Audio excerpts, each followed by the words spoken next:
Laura and her husband, Alex, lived like a fairy tale. A huge apartment, money, travel. They were incredibly close, like best friends. They didn't have children, saying, "We're a team." Laura thought it would always be like that. Life stopped after a terrible call. Alex had died in an accident. Laura stopped living. She simply lay in their luxurious bedroom and stared at the ceiling. Eating, talking, leaving the house, everything seemed meaningless. She was left alone in a huge, empty house, full of expensive things that now meant nothing. Several weeks passed. She was finally pulled out of this state by a call from the family lawyer, an old acquaintance. "Laura, we need to meet urgently," he said, his voice serious. "About Alex's inheritance." She arrived at the office, exhausted. The lawyer was pale and wouldn't meet her eyes. "Laura, I have something very difficult to tell you. 6 months ago, Alex secretly changed his will." He sighed heavily. He transferred almost all of his money, his investments, around $20 million, to a special fund. This money now belongs to his son, a 5-year-old boy. Laura was speechless. It felt like she'd been hit over the head. "What son?" she breathed out. Alex had another family, a woman named Victoria.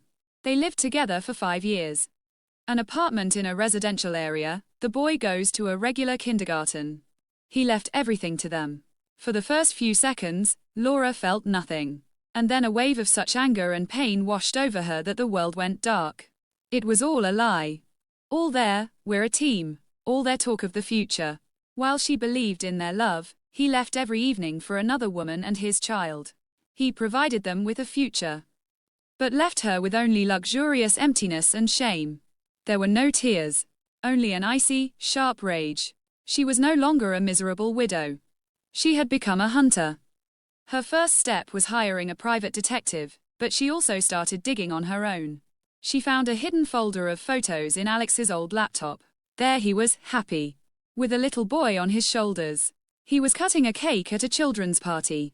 He was hugging a plainly dressed woman in the kitchen of a prefabricated apartment building. These images from a different, simple life burned her most. She went to the address. She saw them with her own eyes. Victoria was walking the boy home from kindergarten. She looked tired, but sweet. And Laura was suddenly struck by a wild thought. But she's crying for him now, too.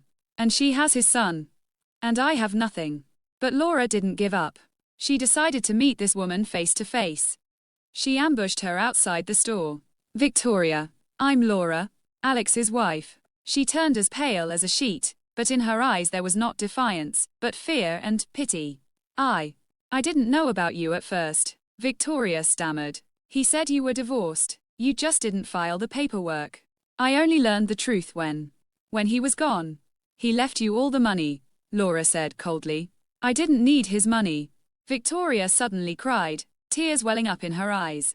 "I needed him. Our son needed a dad. And now all I have is this damned money, and he's gone. And I feel like a thief." And Victoria burst into tears right there in the parking lot. And Laura saw in those tears not an enemy, but a fellow deceived and lonely woman. The anger inside her began to melt, leaving a bitter emptiness. Laura decided not to fight for the inheritance. She had enough money. This house, her own accounts, her name. And now, her truth. She packed his things into boxes and donated them to charity. She auctioned off the paintings they'd chosen together.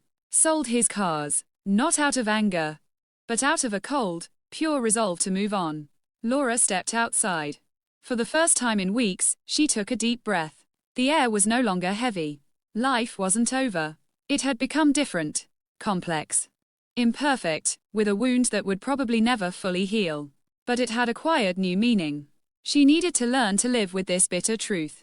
And maybe, someday, find the strength to forgive.